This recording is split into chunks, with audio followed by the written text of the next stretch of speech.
தலைமையிலான இந்தியா கூட்டணியில் அதிருப்தி அதிகரித்திருப்பதாக கூறப்படுகிறது. அது குறித்தான ஒரு அண்மை செய்தி. இந்தியா கூட்டணியில் அதிருப்தி அதிகரித்து வருவதாக கூறப்படுகிறது. ஜம்மு காஷ்மீர் முதலமைச்சர் உமர் அப்துல்லாவை தொடர்ந்து இந்திய கம்யூனிஸ்ட் கட்சியும் அதிருப்தியை தெரிவித்திருக்கிறார்கள். இது குறித்த விரிவான விவரங்களோடு இணைகிறார் எம்முடைய செய்தியாளர் மதி அழகன். மதி, என்ன நடக்கிறது? கூடுதல் விவரங்களை வழங்கலாம்.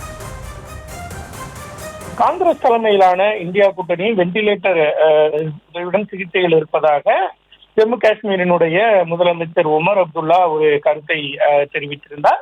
இந்த கருத்து தொடர்பாக இந்திய கம்யூனிஸ்ட் கட்சியினுடைய தேசிய செயலாளர் டி ராஜாவிடம் கேள்வி கேட்கப்பட்டது.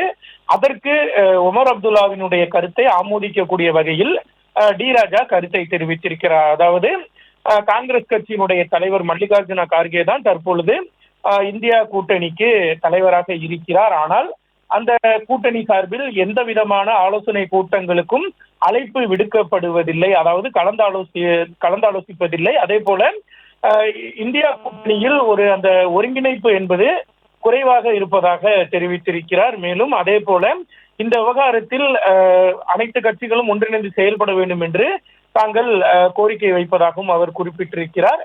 அதாவது மேலும் ஹரியானா, மகாராஷ்டிரா மற்றும் பீகார் மாநில தேர்தல்களில் என்ன நடந்தது என்பது அனைவருக்கும் தெரியும். குறிப்பாக பீகார் தேர்தலில் தொகுதி பங்கீடு என்பது முறையாக இல்லை.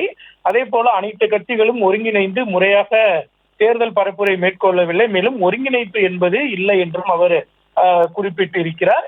இந்த கருத்துக்களை தான் உமர் அப்துல்லா தெரிவித்திருப்பதாகவும் இதனை இந்தியா கூட்டணி கட்சியினர் மிகவும் தீவிரமாக எடுத்துக்கொள்ள வேண்டும் என்றும் குறிப்பிட்டிருக்கிறார். மேலும் உமர் அப்துல்லாவை பொறுத்த வரைக்கும் இந்திய கூட்டணியினுடைய ஒரு முக்கியமான கட்சியாக இருக்கிறது.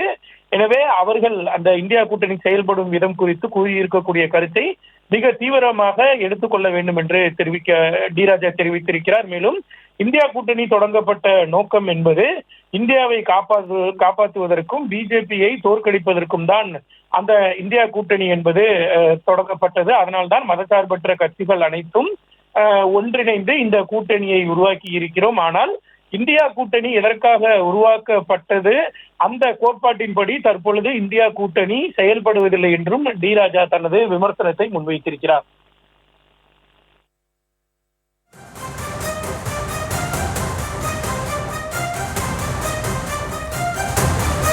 விவரங்களுக்கு நன்றி மதி.